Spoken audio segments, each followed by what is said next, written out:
Welcome back. The topic for panel 2 is China's aspirations and strategy in the Greater Pacific. Moderating the panel is Dr. Chris Marsh from Joint Special Operations University. Dr. Marsh is a colleague and friend from JSOU, has an interesting background, is an earned PhD in political science from the University of Connecticut. And more importantly, he's both studied and taught in both China and Russia and speaks Chinese and Russian. So there's probably no one more qualified to moderate any of the panels on this particular forum than Dr. Chris Marsh. Dr. Marsh, welcome and thank you. And I know you're going to introduce the rest of the panelists. Yes, thank you, General Howard. And thanks to JSOU for putting this forum on, and I'm pleased to be here. Today we have with us Kelly Hicks and Andrew Erickson and Brigadier General Baja Shoemaker. And each one of them offers a unique perspective. And we'll begin with Kelly Hicks, who's going to talk to us about the end of China's harmonious rise period and what's really going on in China. And as a foreign area officer, former foreign area officer for China and retired special forces officer, he has unique insight, both academically and as an action officer. And I'm going to turn the floor over to you, Kelly. So take it away. Thank you, Chris. It's really an honor to be able to present here today. And I thought that the first panel was particularly compelling. So the question that I'm going to be discussing is whatever happened to China's peaceful rise. And I think that's an incredibly complex question with a lot of moving parts. So I have put up a slide that gives several themes to what I'll be speaking about. And hopefully that will help frame my remarks and create some thinking for the group. So whatever happened to China's peaceful rise? To answer this question, I would like to pose a question. Was there a peaceful rise? Or was China always on a path toward dominance and the realization of the Chinese dream versus being a global power in a peaceful global community? We can look at the factors that we perceive to be a change in China's demeanor and attempt to determine whether or not China actually changed direction from the peaceful rise, or if they historically intended to take the path that they are now on under Xi Jinping. First, taking note of China's economic trajectory since Deng Xiaoping, we see that the capitalist economic reforms implemented by Deng after great struggle with Chen Yun, called the Four Modernizations, actually propelled China economically, resulting in unprecedented GDP numbers year on year, and uplifted about 450 million people out of desperate poverty. Quite an accomplishment. Production, exports, and technology flourished throughout the 3 decades prior to Xi. There were occasionally hiccups in this trajectory, punctuated by the Tiananmen massacre, which did not, after all, turn the world against China in a way that would slow their trajectory meaningfully over the decades. Equally, the bombing of the Xinhua facility a decade later in Belgrade, which again caused angst in relations, did not actually take China off its upward path, nor alter the eventual outcomes meaningfully. There were also areas where our interests had some convergence, such as the war on terror. In some, Zhu Rongji, Jiang Zemin, Hu Jintao all kept China on a more or less steady upward trajectory on a pathway of successful relationship building on a global basis and gaining entry into various bodies and organizations it needed, such as WTO, in order to become a prominent world-class player in global economic and power structures. What has Xi Jinping done differently and why? Xi implemented One Belt, One Road brilliantly. Made in China 2025, a sweeping anti-corruption campaign to eliminate political opponents and consolidate power, which continues to play out. A fundamental reorganization of the military regions, enhancing interoperability and adding cyber and influence capabilities. Advanced weapons systems have been developed. Aircraft carriers have been built, and China has expanded its maritime influence in Eastern INDOPACOM. In the case of Xi, I believe we have to also look back at the century of humiliation. This is something we've spoken about in previous iterations of the Great Power Competition Forum. It's deeply ingrained in China's psyche, and to look at it through China's eyes, the destruction and partitioning that took place in China between 1841 and 1949 evokes a visceral notion that those wrongs must be righted. The wrongs they feel include the restoration of legacy sovereign territory and the restoration of China as a great power in the world. Xi's speeches on the Chinese dream of rejuvenation speak to this point. He's done several of those.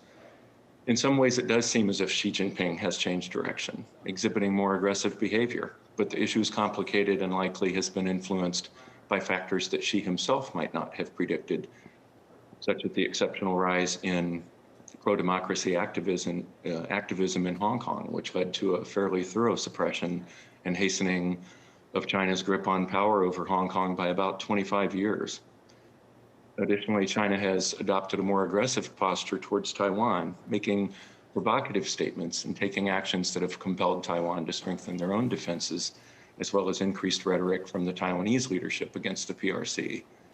These factors have led to the peaceful reunification scenario as something not so possible anymore, at least presently.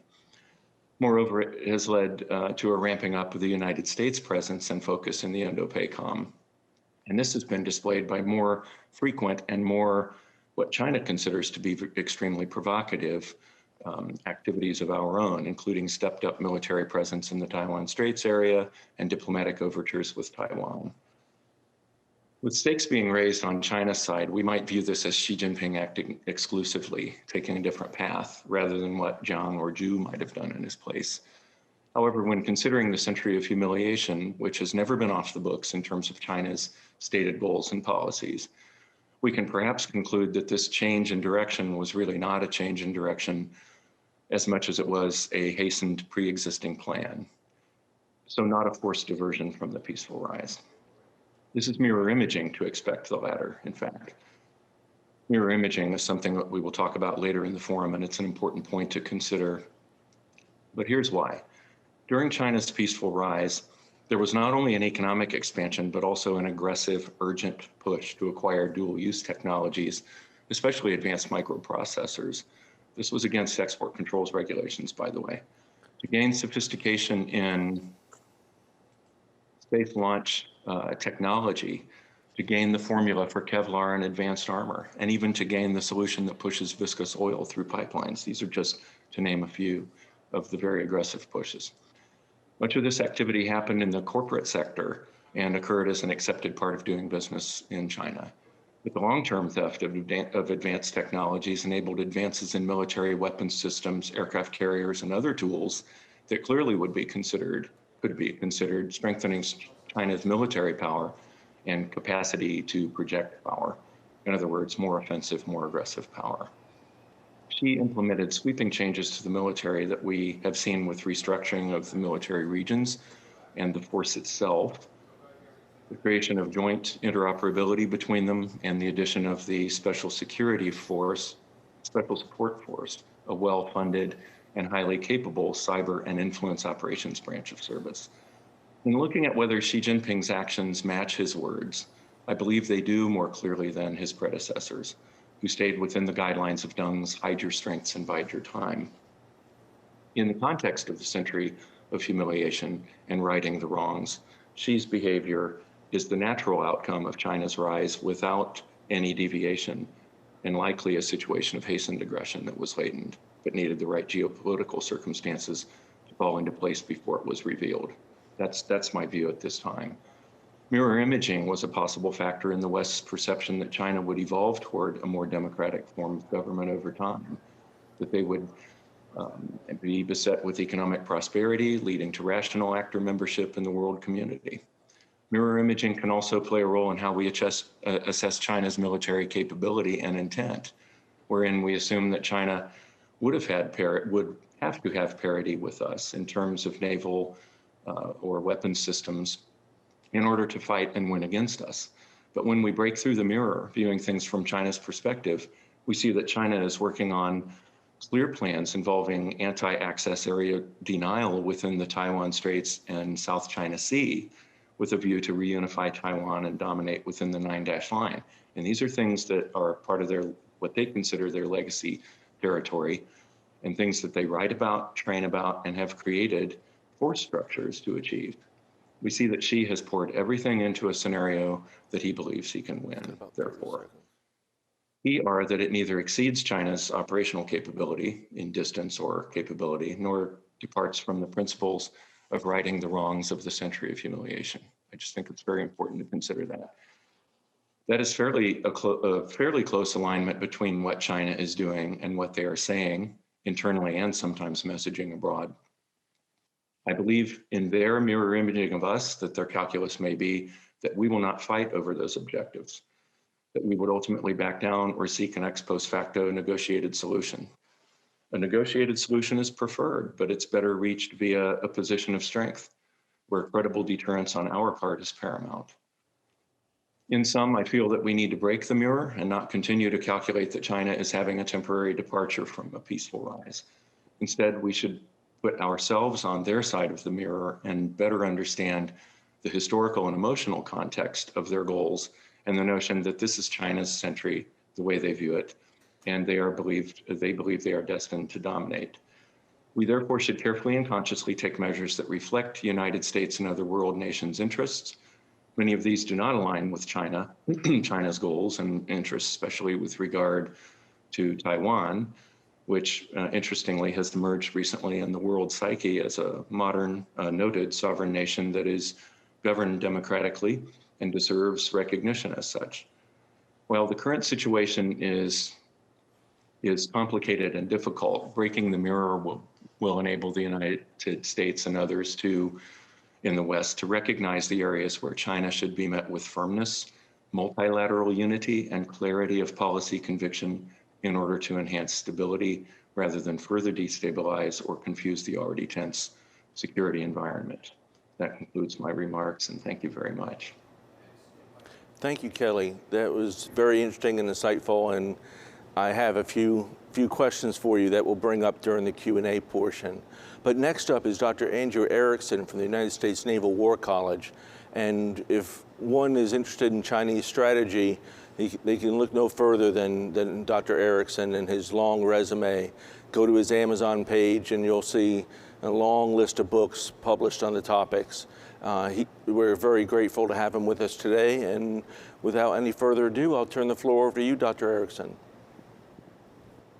Well, thank you very much to Dr. Marsh and the other conference organizers. It's a real honor and pleasure to be here. If we could cue the first slide, please. I'm sure that will be much more interesting to look at than me here. Just as a broad overview, these are all my personal views based on open sources, primarily Chinese language sources, but also a few perspectives brought from interacting with a number of Chinese professionals over the years, including we see here meeting with China's former then Navy commander, Admiral Wu Shengli. So in the few minutes available today, I'm going to outline what I consider to be China's national security priorities and how that evolves over time.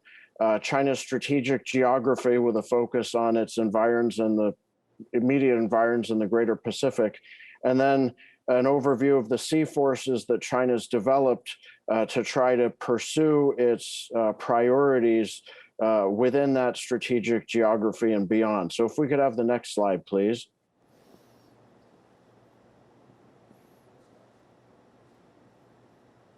I would submit to you that starting with the party's founding and the founding of its party army, the People's Liberation Army, both roughly a century ago, to the extent that any political group that's acquired control over a nation state has done so, the Chinese Communist Party and the People's Republic of China that it founded several decades later has pursued a fairly consistent hierarchy of security priorities.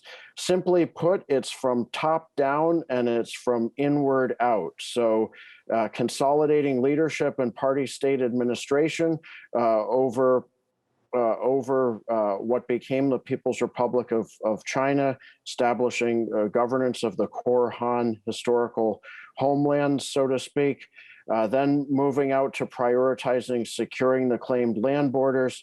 Now we're at the point where China's real priority and focus is primarily on what it calls the near seas, the Yellow Sea, and especially the East China Sea and the South China Sea. Of course, China's building on layers, so there are less intense efforts beyond that globally, and I'll get to that in a minute. Next slide, please.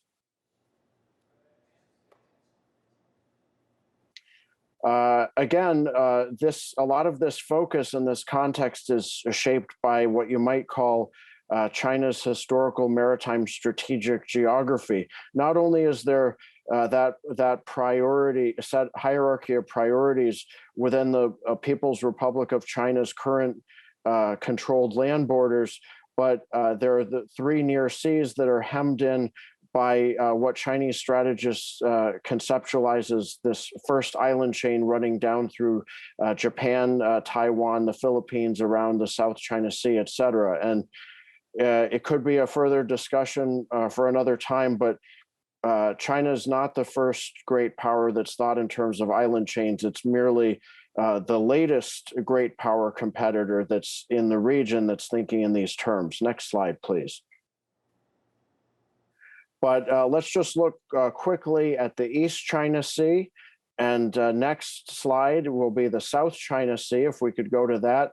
And this just shows the many territorial claims, island and maritime claims, sovereignty claims that China has, many of which remain unresolved. So this gives China, I would submit to you, the core of its military development focus at this time. Next slide, please.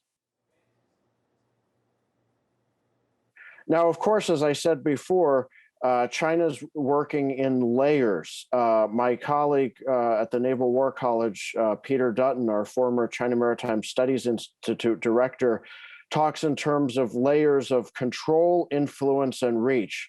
So China's currently seeking increased control in the near seas. Of course, that's still contested, but I think that's the objective in some sense, or at least a strong denial capability. Beyond that, out into the Indian Ocean, for example, in the Western Pacific, China is seeking far greater influence with its military development and operations.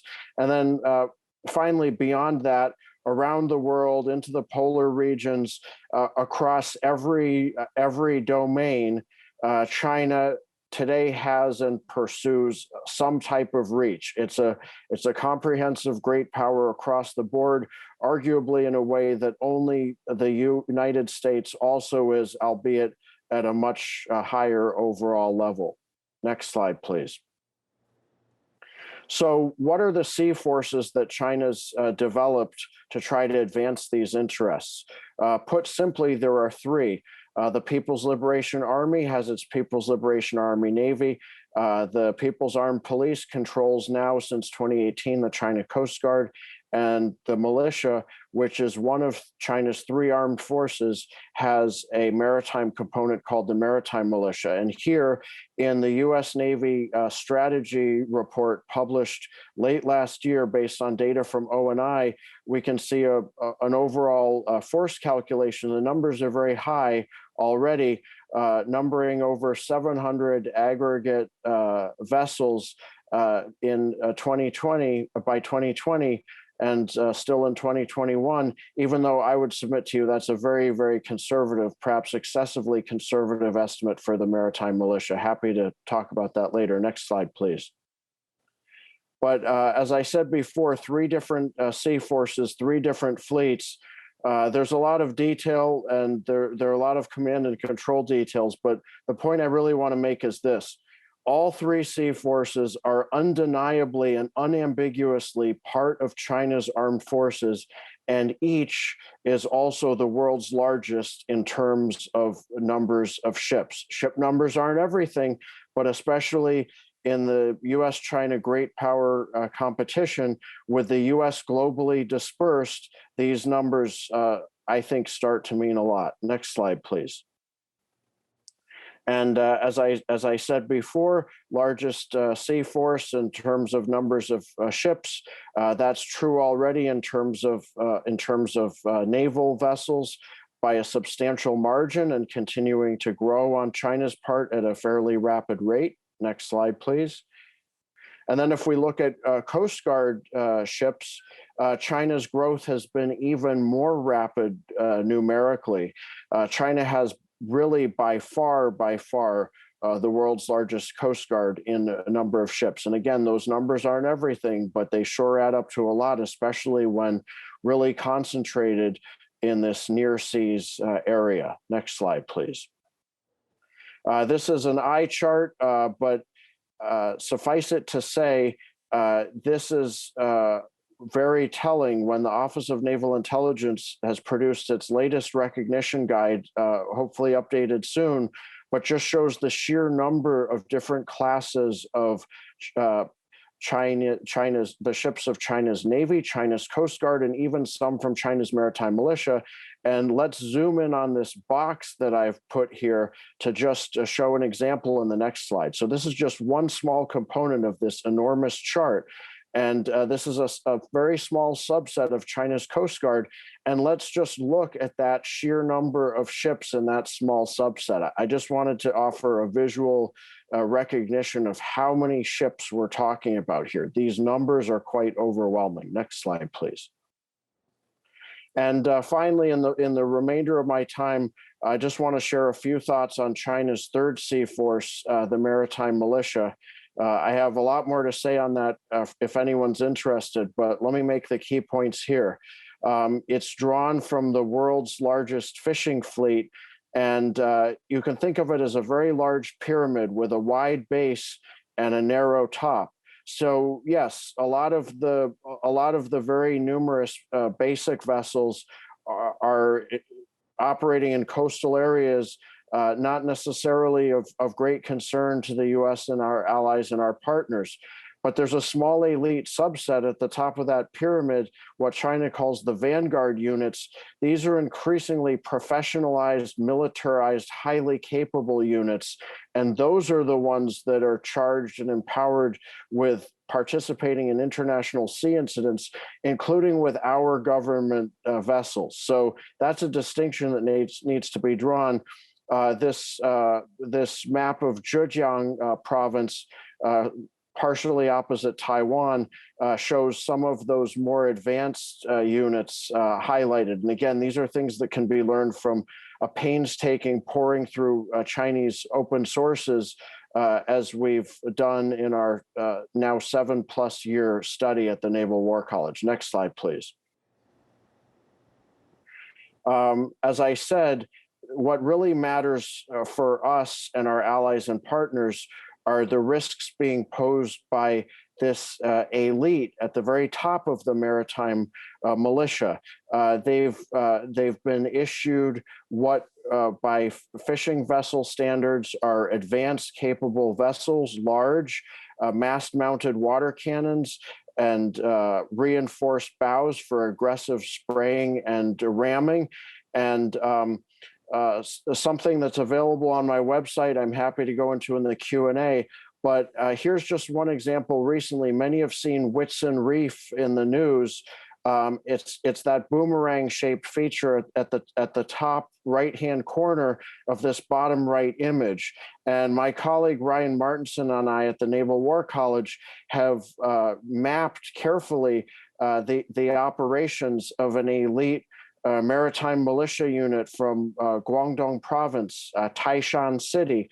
If you look at the AIS tracks of these identified and confirmed maritime militia vessels, they very systematically go down to these disputed features, to include the lagoon at Whitsun Reef, to include during March when multiple Chinese official statements claimed there was no maritime militia there.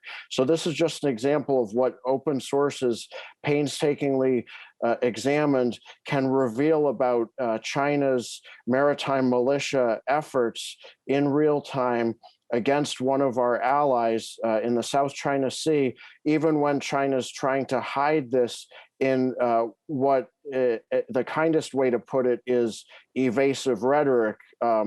You know, where I come from growing up, I think a lot of people would have just called that lying, but I realize some people think that's a large, loaded term. In any case, next slide, please.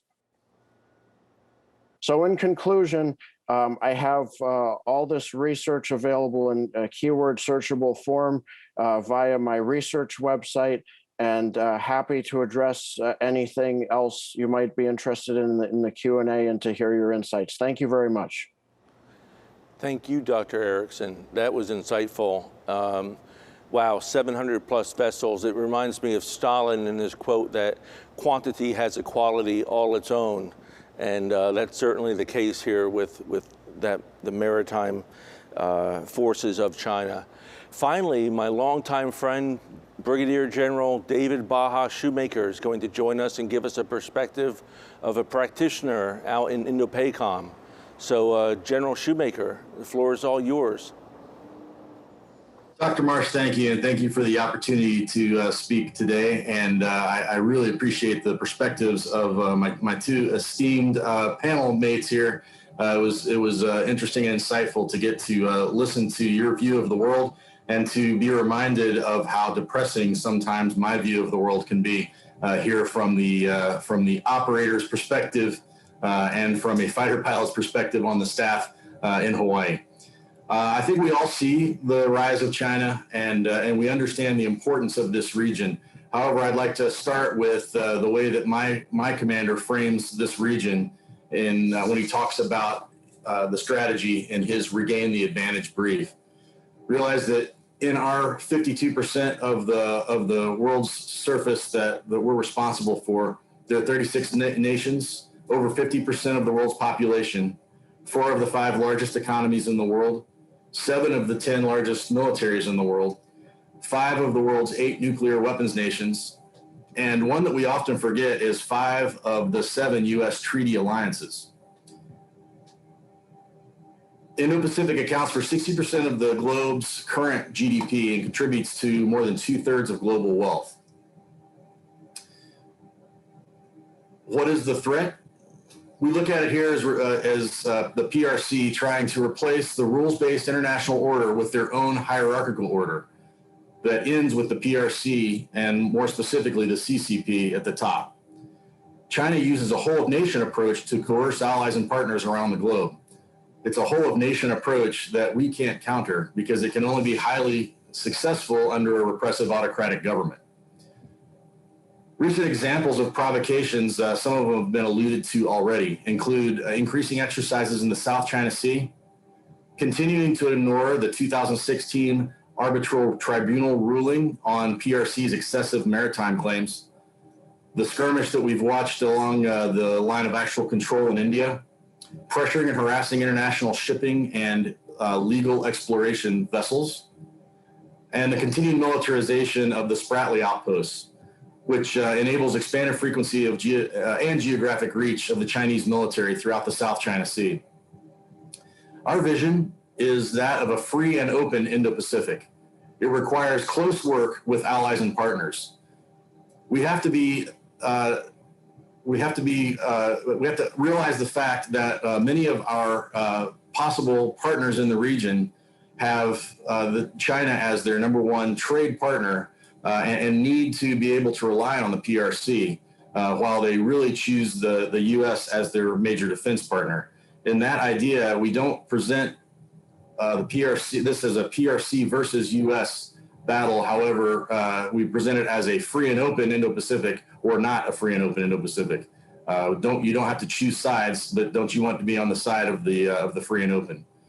We highlight debt diplomacy or debt trap diplomacy. and in reference to the One Belt, One Road, often referred to it as the One Debt, One Road policy. We rely on multilats such as the Quad, which is Japan, Australia, India, and the US, which is not necessarily based in the military, but we do use the Quad in military terms as well as other terms. And then another line of effort we have is promoting stability and growth within those Pacific islands. Again, presenting this as a free and open Indo-Pacific choice. What does competition look like? We can just look at the schedule over the last 2.5 weeks. I often joke when people ask me questions about the latest problem that was yesterday's problem, and truly that is what it feels like sometimes in the 3 in the Indo-Pacific.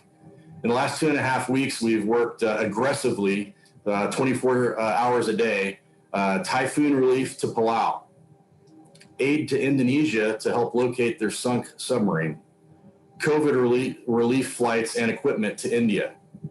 And all of this is against the backdrop in the last 2.5 weeks of the People's Liberation Army Navy carrier operations in the Phil Sea and the South China Sea, H-6 bomber flights, continued military activity on the features, incursions into Taiwan's ADIZ, devastating illegal fishing in other nations' EEZs with the maritime militia that was just discussed, and the list goes on.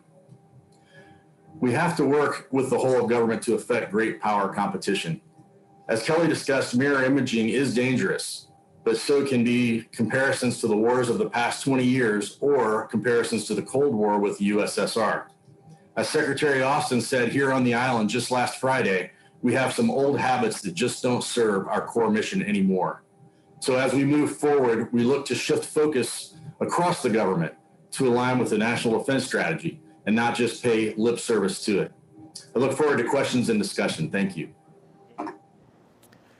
Thank you, General. That was, wow, eye-opening. It sounds like you have a very busy pace there, INDOPACOM. What I'd like to do now is open the floor to questions for the members of the panel to ask each other questions. And I think the first question maybe would go to Professor Erickson. And I wanted to know if he could unpack for us a little more deeply the People's Liberation Army Navy and the Maritime Militia. And, you know, are there parallels for us in the United States, or are these completely different animals that we're dealing with here? That's a great question. Thank you. And so let me focus primarily on the maritime militia because that's really what's different. The U.S. and China both having conventional navies is well understood. It's fairly straightforward, at least in the big picture. The Coast Guards have some difference in the sense that, well, our Coast Guard serves a variety of national needs because of our national policy and the way that's interrelated with our geography. We don't have hostile sovereignty disputes with other countries that we use military force to pursue. In fact, I would highlight our very peaceful resolution of the Gulf of Maine case with Canada. If you ever want an example of America's peaceful approach to any type of maritime claims related dispute, the Gulf of Maine case, where the U.S. embraced international law and a good relationship with our key neighbor. That's key. So China's Coast Guard is substantially different from ours in that it is nationally tasked with sometimes aggressive participation in trying to promote China's sovereignty claims disputes. That is a key difference between our Coast Guards because of national policy. But the primary difference lies in the fact that China has a maritime militia that is literally on the front lines of China's aggressive sovereignty dispute promotion and advancement. The U.S. has no such organization. It's true, as late as World War II, many states of the United States had maritime militias. That was a wartime type naval auxiliary support. I believe today, roughly 5 United States to include the states of Alaska, Texas, and Rhode Island, I believe, as well as New York, have some kind of militia type force, but that is a support function. This has nothing to do with getting involved in aggressive territorial claims disputes. So there is no parallel there. The only other country publicly known to have something like China's maritime militia is Vietnam, which in a sense has a smaller, less capable version. Not surprisingly, they are both Leninist countries governed by communist parties. Vietnam, arguably of a less harsh and pernicious variety, but that partly explains the parallel in their system. So that is one way in which I would compare and contrast. And I truly appreciate the idea of breaking the mirror in some cases, or perhaps whatever the analogy is for looking at things that can't be seen in the mirror. I feel that, generally speaking, people readily grasp China's Navy and how it's developing. Sometimes I believe they mirror image and imagine that it will be prioritized more globally in the way that the U.S. Navy is. But I think I showed you that image was strategic geography, because while China's Navy is going around the globe and has global significance, by far the highest priorities are closer to home, because that's where the territorial disputes are, many of which remain far from resolved. But in terms of looking beyond the mirror, despite the hard work of many people, China's maritime militia is still not widely enough understood and recognized. Since roughly 2016, when Admiral Swift, I believe, became just about the first U.S. official to publicly talk about China's maritime militia, shine a spotlight on it and call it out, the U.S. has made a lot of progress in top officials mentioning this. Now we've had the Vice President of the United States, the Secretary of State, top officials, even just by mentioning China's maritime militia, they raised that awareness. But much more remains to be done. And the surest sign of that is China, in its public statements during March, being able to try to say with a straight face that there weren't maritime militia vessels at Whitsun Reef. Ryan Martinson and I have conclusively proven in our open source published research that indeed there were, and there have been, maritime militia vessels there. But the fact that China could still try to play in the shadows to that degree when it mattered so much to the Philippines, I think shows that there's a lot more work to be done, shining a spotlight and calling out China's maritime militia, China's Third Sea Force, and unambiguously part of China's armed forces. Thank you. Thank you, Dr. Erickson. I think I wanted... And I'm sorry, let me just correct. When I said maritime militia about the U.S. side, I believe the correct term is naval militia. I just wanted to underscore that point. But it's nowhere close since World War II, so they shouldn't be confused. I'm just trying to be complete and honest about it. Thank you. Sorry. Absolutely. Appreciate that. Not a problem. Do any of the panelists have questions for the other panelists? I want to give the opportunity for them to jump in and ask a question.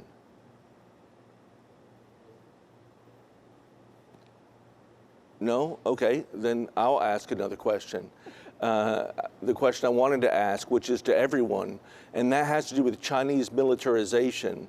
In the 2000s, China was looked at as militarizing and remilitarizing and increasing its investments in the military realm. Has that, during the harmonious rise phase and harmonious society and China's peaceful rise phase, have we seen an uptick after that under Xi Jinping? Or has it been more of a steady increase and steady amount of investment in the military during these phases from the 2000s to 2012 with Xi Jinping coming to power to today, 10 years on almost? And that's open to anybody who wants to take it. I would take a stab if I could. Sure, Kelly. Thanks, Chris. Yeah, so as a practitioner in China and Hong Kong in the 80s and through the late 90s, the military regions stuck to fairly traditional missions. They brewed beer, literally. They did a lot of things to make their own money because they were largely underfunded. They paid attention to some weapon systems and some enlargement of their force.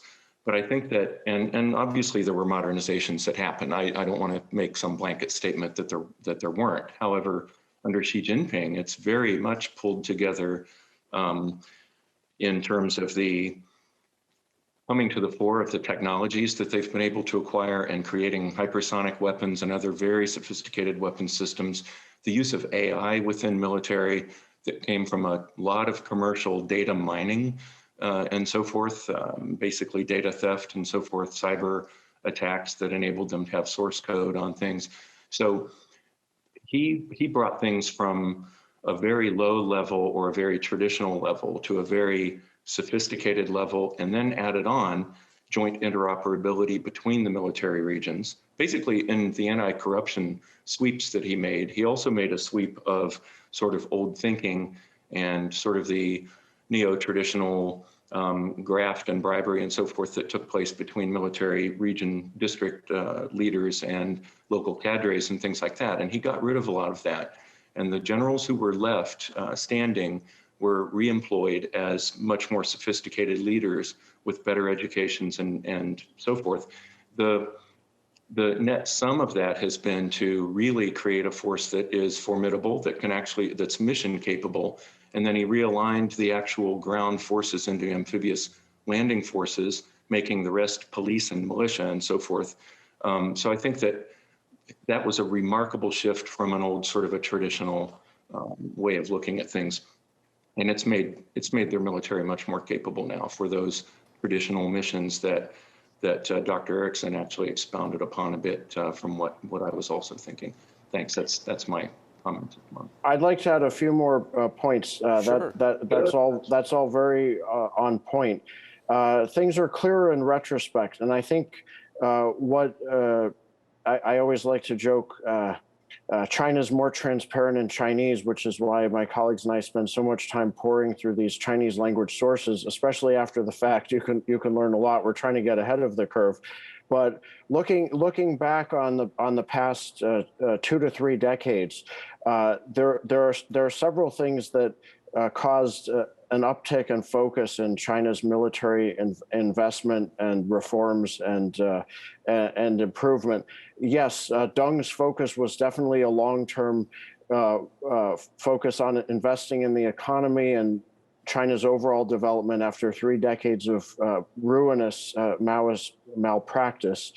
And then there was an overlap period really where Deng was still nominally in charge, and but it was increasingly fading from the scene. Jiang Zemin was becoming more influential, but couldn't fully come into his own. But the PLA was observing, for example, a Gulf War I, so-called revolution in military affairs. That got their attention. Then the 95-96 Taiwan Strait crisis really heightened the sense of, if China wants to pursue these very revisionist sovereignty claims, the stakes are very high for China to be able to do that. That was then further accentuated by the Belgrade embassy bombing in 1999. And by that time, Jiang Zemin was finally coming into his own in leadership. He did not let that crisis go to waste. And I believe, my research shows, he used his background in China's defense electronics industry and his greater focus on some of the modern military technologies, at least then Deng, to say, look, we need to start focusing in the priority areas. And I think we can trace some of China's key A2AD mega projects, such as ASBM development, back to that time in the late 1990s. In retrospect, that's also when a lot of China's naval improvements started. So that really started a groundswell of investment and heightened military prioritization. Although Hu Jintao did not seem like an assertive, forward-leaning leader in terms of personality, he nevertheless continued some of the reform efforts in terms of giving the PLA and the PLA Navy within it more of a mandate to move outward. So he continued these efforts. And I think what's particularly happened under Xi Jinping, whom I believe to be a very assertive, consequential leader, there were trends already. The Communist Party is undeniably harsh, Leninist, and preoccupied with growing material power to affect its hierarchy of security priorities. But on top of that, I think Xi made a difference with his very determined and focused personality, his willingness to take risks in certain areas to, in his perception, reduce risks to the party over the long run and to increase its sustainability and its achievements. As part of this, I think he's been presiding over and pushing some of the larger reforms that just weren't possible to accomplish before.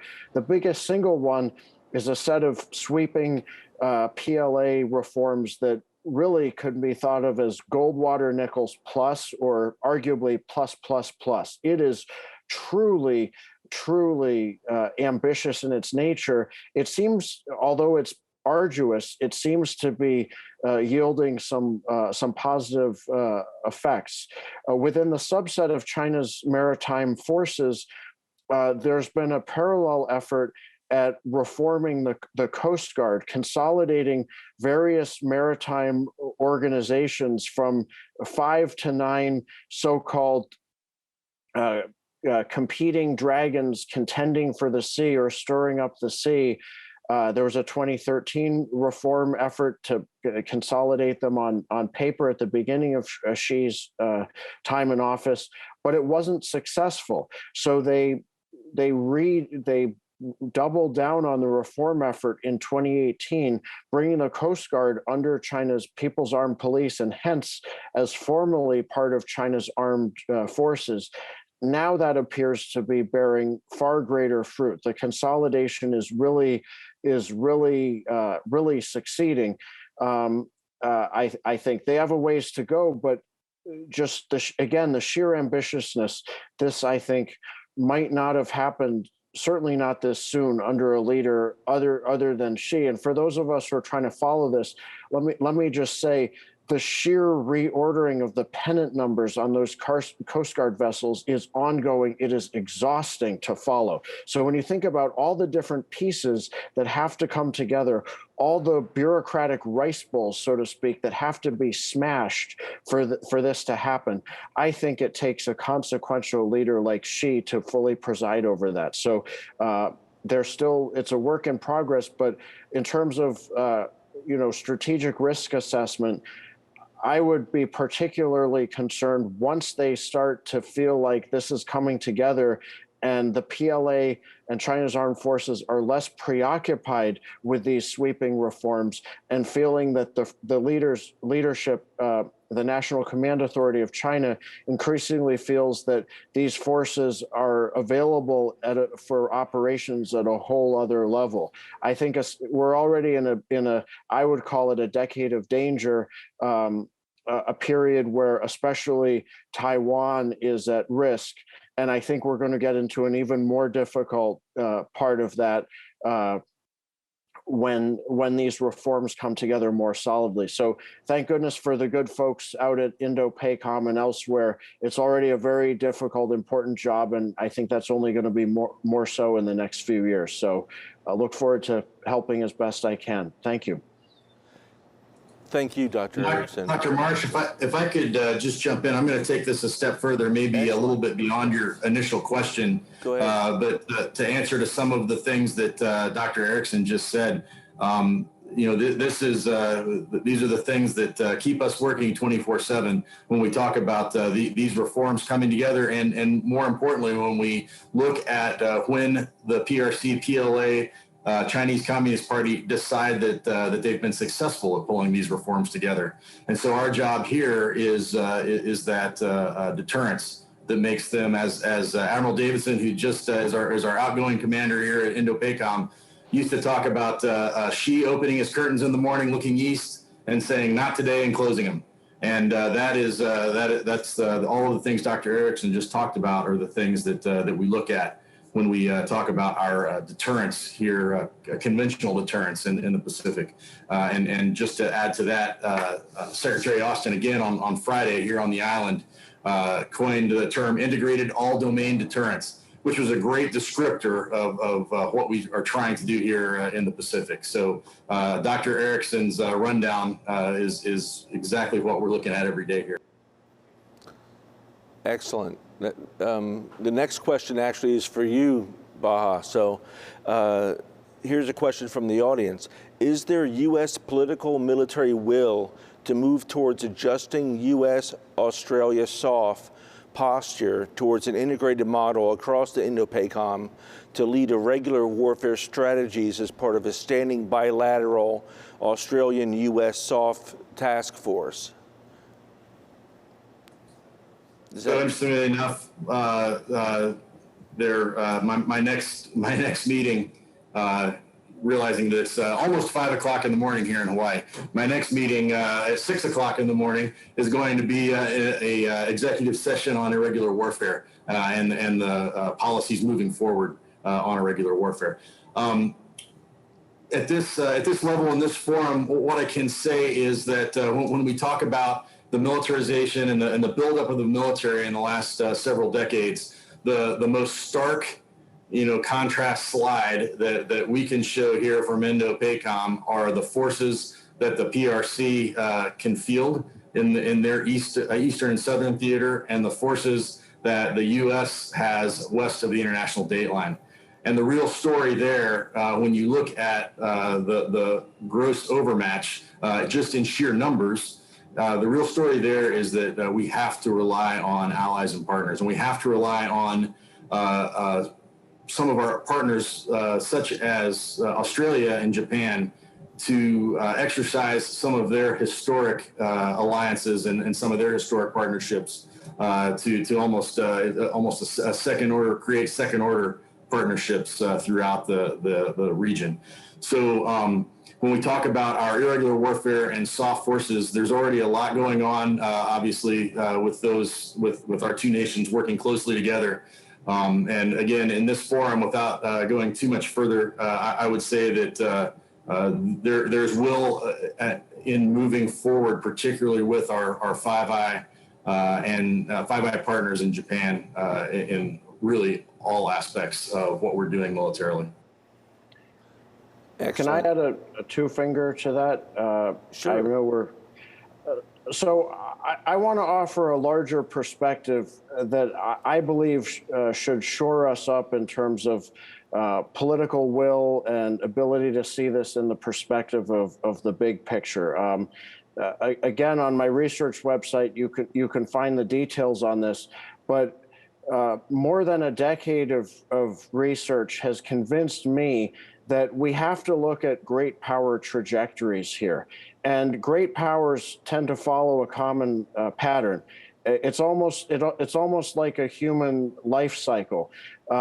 there's an earlier period when the power is just old enough and mature enough to really get its act together, has all this energy and capability and maybe even surplus energy, one might say.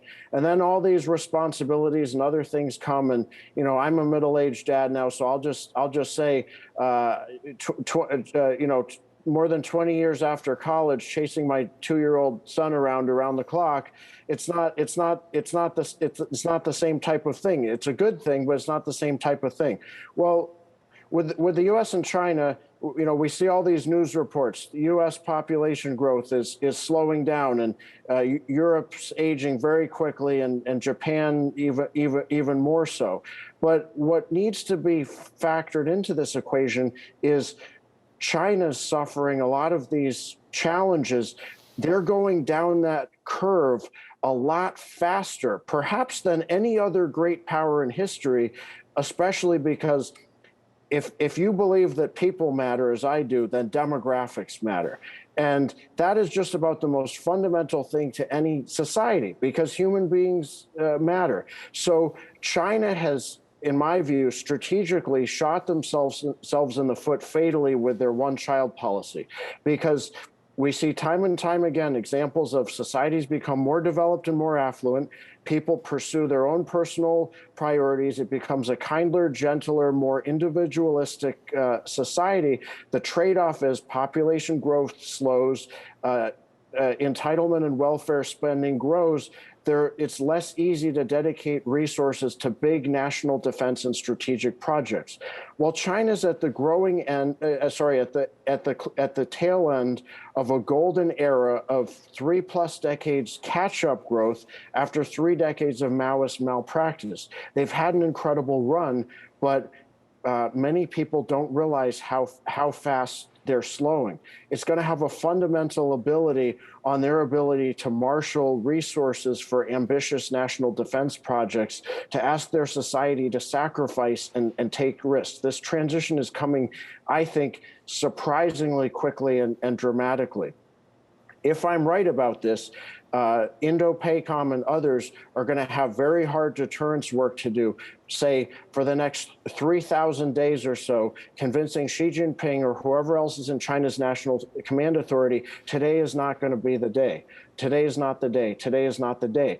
But this is not going to have to go on forever. There are slowing factors, and we don't have to change China's leadership's mind through our diplomacy.